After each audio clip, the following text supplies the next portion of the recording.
अब जो नेक्स्ट है वो ये कि जो कोलम लॉ है वो क्यों वैलिड है स्टेशनरी पॉइंट चार्जेस के लिए।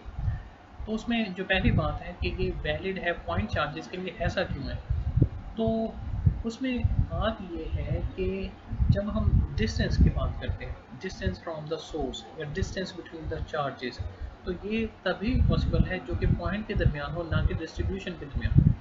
जब डिस्ट्रीब्यूशन के दरमियान दिया जाता है तो उसके लिए इंटीग्रल फॉर्म जो है वो ली जाती है। ये जो मैथ वाले हैं वो समझते होंगे कि जो हम उसके डिफरेंट पार्ट्स लेते हैं, जो पूरी सरफेस है उसके डिफरेंट पार्ट्स लेते हैं और फिर जो है उसे थ्रू आउट द उसका उसे कहते हैं सरफेस इंटीग्रल लेना।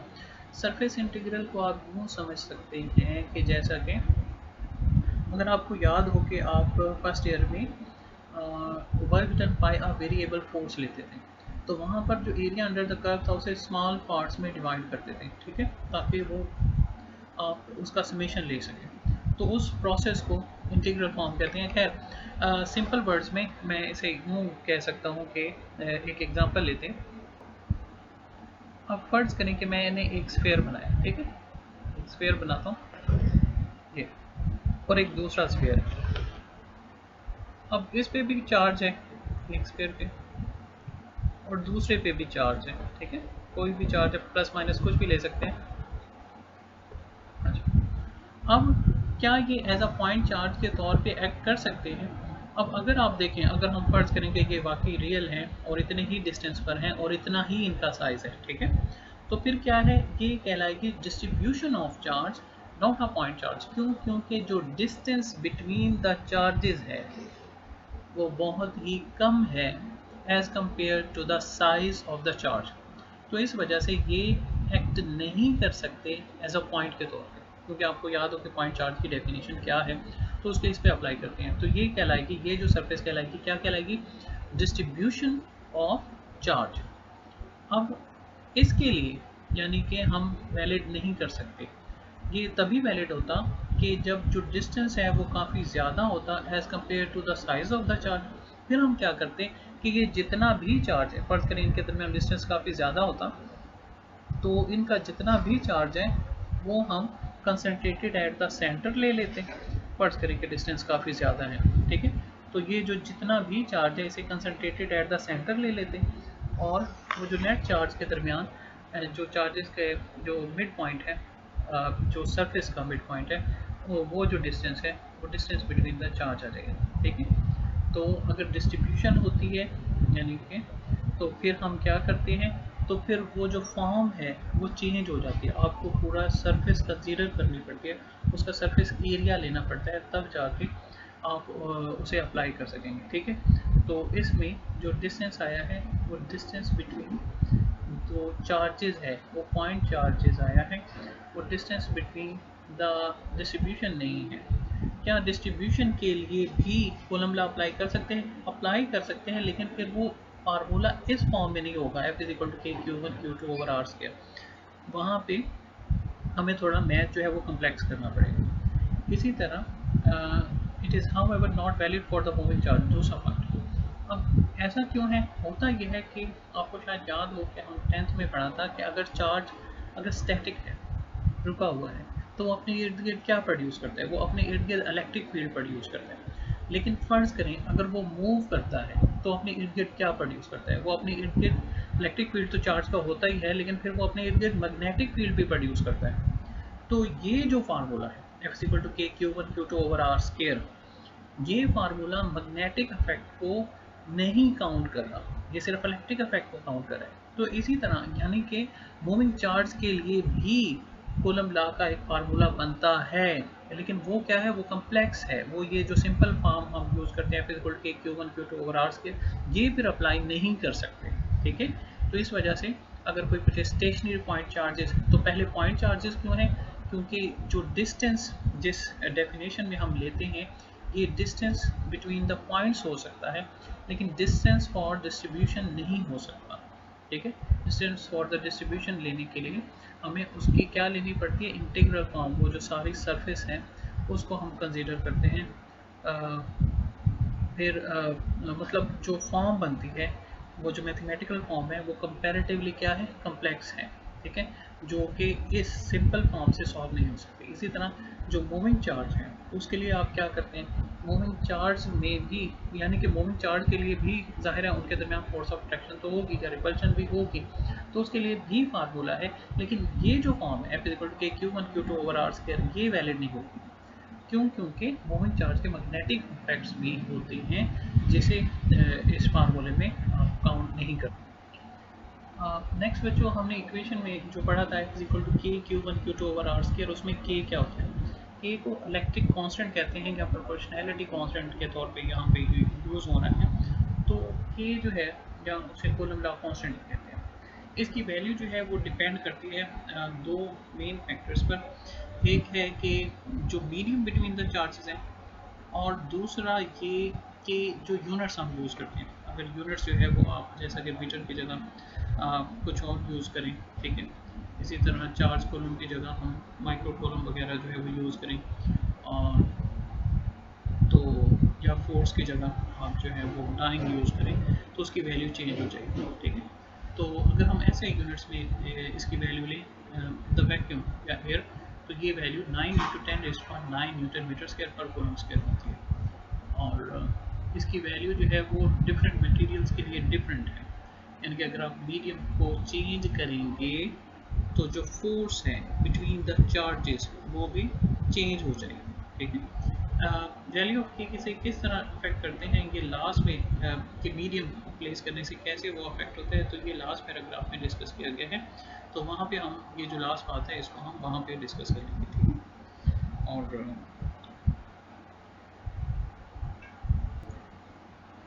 के इक्वल है 1/4πε0 के, ये एप्सिलॉन नॉट है। अब एप्सिलॉन नॉट क्या है, इसे जो है वो परमिटिविटी ऑफ फ्री स्पेस भी कहते हैं।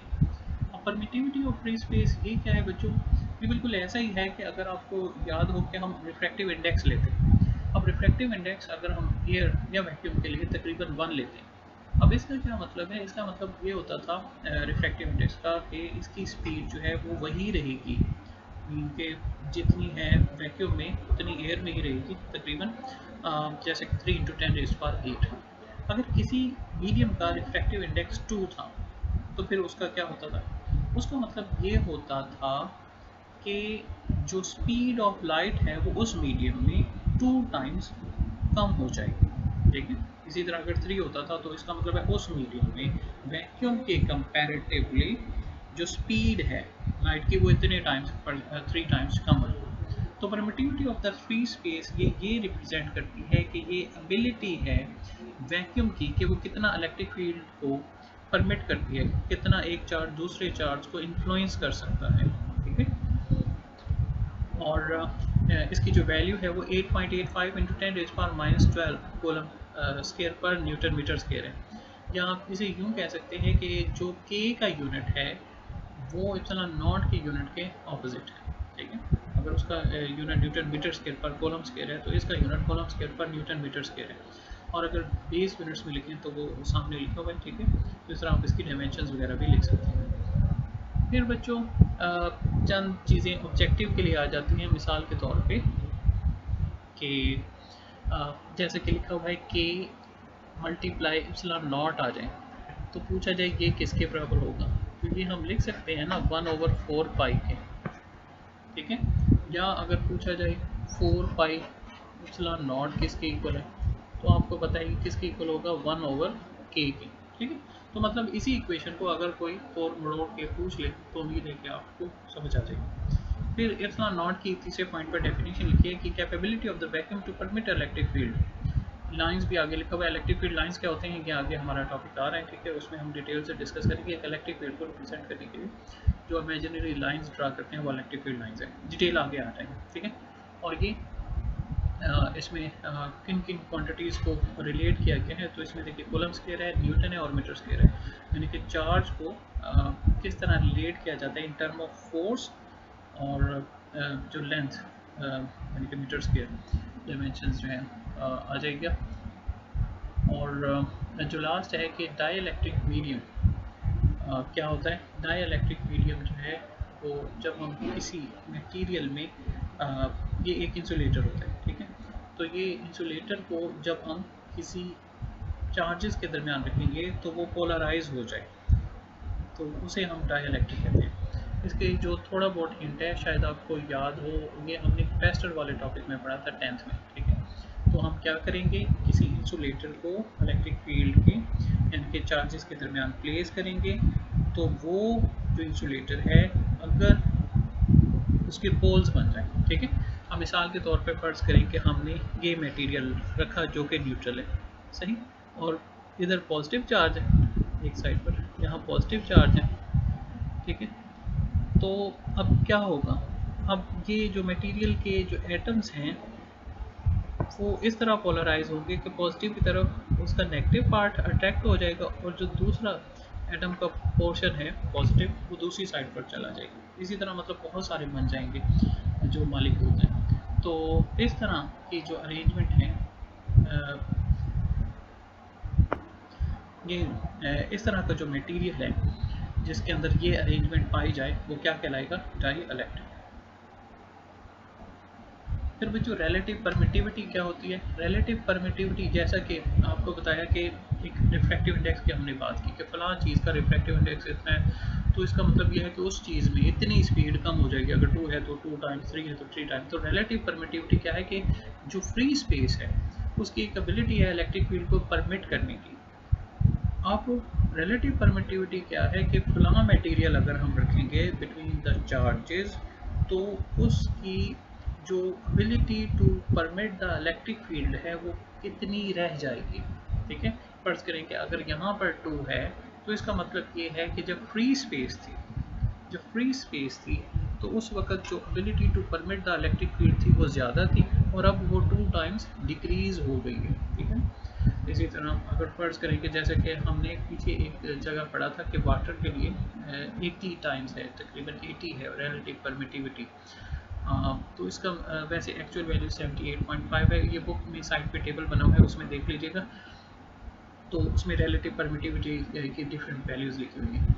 तो वो मतलब अगर वाटर के लिए 80 है तो इसका मतलब है अगर हम उसे प्लेस करेंगे तो वो कितनी टाइम्स, 80 टाइम्स डिक्रीज हो जाएगा। जितना फ्री स्पेस में जितनी फोर्स एक्सर्ट कर रहे थे, अगर वाटर के दरमियान वाटर को एज अ मीडियम को प्लेस किया गया बिटवीन दो चार्जेस तो फोर्स 80 टाइम्स डिक्रीज हो जाएगी, ठीक है। तो रिलेटिव परमिटिविटी की ये हमारा जो मीडियम में जो वैल्यू बन जाएगी। अब पहले क्या था, F इज इक्वल टू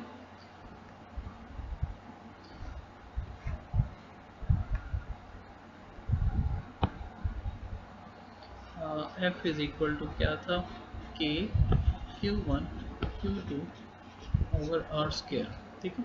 अब यहाँ पर एक और चीज़ आ जाएगी, अगर मीडियम है डिवाइडेड बाय एप्सिलॉन आर, तो इससे आप ये जज कर सकते हैं कि अगर किसी मीडियम को प्लेस करेंगे, क्योंकि डिवाइडेड बाय एप्सिलॉन आर आया है ना, तो इसका मतलब ये होगा कि इतने टाइम्स जो फोर्स है वो मीडियम को प्लेस करने की वजह से क्या हो जाएगी, डिक्रीज हो जाएगी, ठीक है।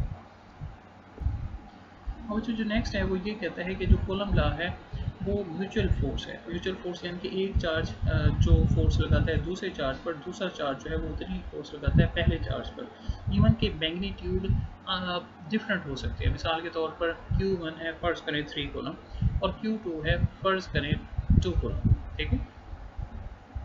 तो हो सकता है हमारे जहन में आए कि वो जो 3 कूलम वाला चार्ज है वो 2 कूलम वाले चार्ज पे ज़्यादा फोर्स लगाता है, ठीक है। 3 कूलम वाला चार्ज 2 कूलम वाले चार्ज पे ज़्यादा फोर्स लगाता है, तो ऐसा नहीं है, क्योंकि अगर आप फार्मूला देखें के Q1 Q2 over are square और दूसरा भी के Q1 Q2 over are square, ये आर यूनिट वेक्टर मतलब डायरेक्शन को रिप्रेजेंट करके, तो क्या होगा अगर 3 मल्टीप्लाई 2 लिखा जाए या 2 मल्टीप्लाई 3 लिखा जाए तो आंसर तो सेम आएगा ना। तो इसका मतलब ये हुआ कि F21 की वैल्यू और F12 की वैल्यू दोनों एक दूसरे के इक्वल होंगे। हाँ, डायरेक्शन जो है वो डिफरेंट होगी, एक साइड पे रिपेल या अट्रैक्ट कर रहा है और दूसरा दूसरे साइड पे रिपेल या अट्रैक्ट कर रहा है, लेकिन क्या होगा, जो फोर्सेस हैं वो एक दूसरे के इक्वल लेकिन ऑपोजिट डायरेक्शन में होंगे।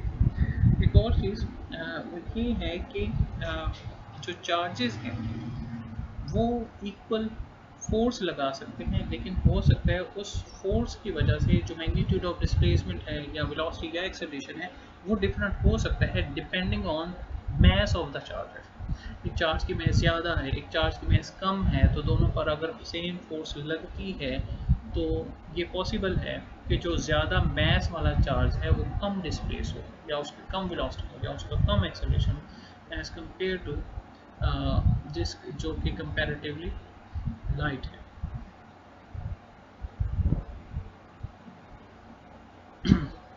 और ये बस लास्ट मतलब जो हमारा टॉपिक है उसके लास्ट में वही ये रिलेटिव परमिटिविटी से ही रिलेटेड है कि मीडियम का इफेक्ट क्या पड़ता है। तो मीडियम का इफेक्ट ये पड़ता है कि जो कूलम फोर्स है वो डिक्रीज हो सकती है, हो जाती है अगर हम उसके डाई इलेक्ट्रिक प्लेस करते हैं। और डाई इलेक्ट्रिक क्या था, एक ऐसा इंसुलेटर जिसके पोल्स बन जाते हैं जब हम उसे प्लेस करते हैं किसी इलेक्ट्रिक फील्ड में या बिटवीन द चार्जेस, तो हम उसे डाई इलेक्ट्रिक कहते हैं।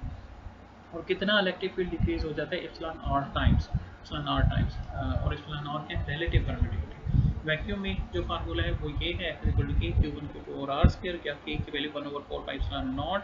और मीडियम में क्या हो जाएगा, के ओवर एप्सिलॉन नॉट। ठीक है, के ओवर एप्सिलॉन आर ये आपको नज़र आ रहा होगा। ठीक है, और यही एप्सिलॉन आर इधर लगा दिया। तो अगर आप ये देखिए 1/4 pi epsilon naught Q1 Q2 over are square, ये तो ये भी है। और ये वाली चीज़ किसकी इक्वल है, एफ वैक्यूम की, एफ वैक्यूम की। तो हम यूँ लिख सकते हैं ना कि F medium is equal to 1/एप्सिलॉन नॉट एफ वैक्यूम। सही, ये बात समझ आ गई ना। तो एप्सिलॉन आर की वैल्यू क्या आ जाएगी, ये जो है वैल्यू ये उधर चली जाए, ये ऊपर आ जाएगी और ये नीचे। ठीक है, तो ये epsilon r is equal to F vacuum divided by F medium आ जाएगा। तो टॉपिक यहाँ पे ख़त्म हो जाते हैं। आगे जस्ट चंद एक जनरल चीज़ें हैं वो मैं जल्दी से बता देता हूँ।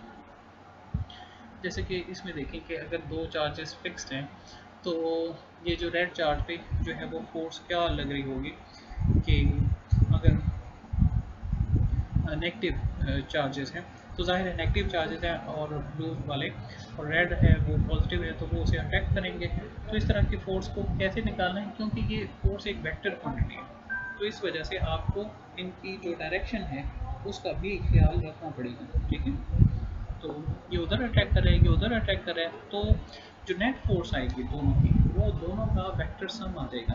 तो अब इस स्लाइड में मैंने क्या किया, अगर आप पिछली देखें तो ये उसकी तरफ अट्रैक्ट हो रहे थे। ठीक है, करिए तो इसमें पैरेललोग्राम जो चैप्टर 2 था फर्स्ट ईयर का उस वाले को यूज़ किया गया। तो आप ये देखें ये वेक्टर ये इधर था, सॉरी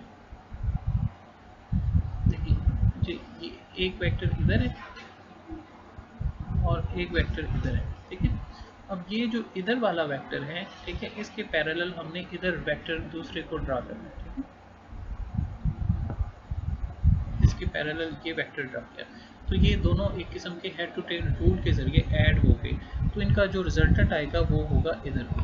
सही, इधर जो है ये वाली जगह जो है क्या आ जाएगी, रिजल्टेंट। तो ये जो रिजल्टेंट आ गया मतलब चार्ज पे जो नेट फोर्स लगेगी वो इस डायरेक्शन में, तो चार्ज जो है वो इस डायरेक्शन में डिस्प्लेस हो जाएगा। तो जब भी आपने अगर नंबर ऑफ चार्जेस एक चार्ज पे एक्ट कर रहे हैं तो आपने याद रखना है कि फोर्स एक वेक्टर क्वांटिटी है तो उसे वेक्टरली आप ऐड करेंगे।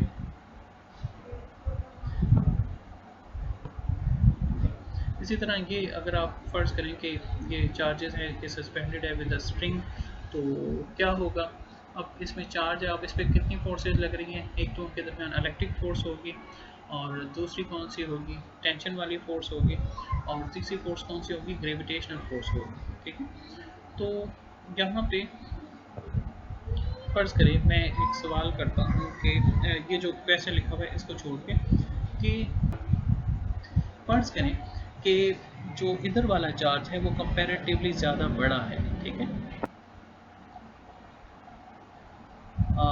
ये वाला चार्ज सॉरी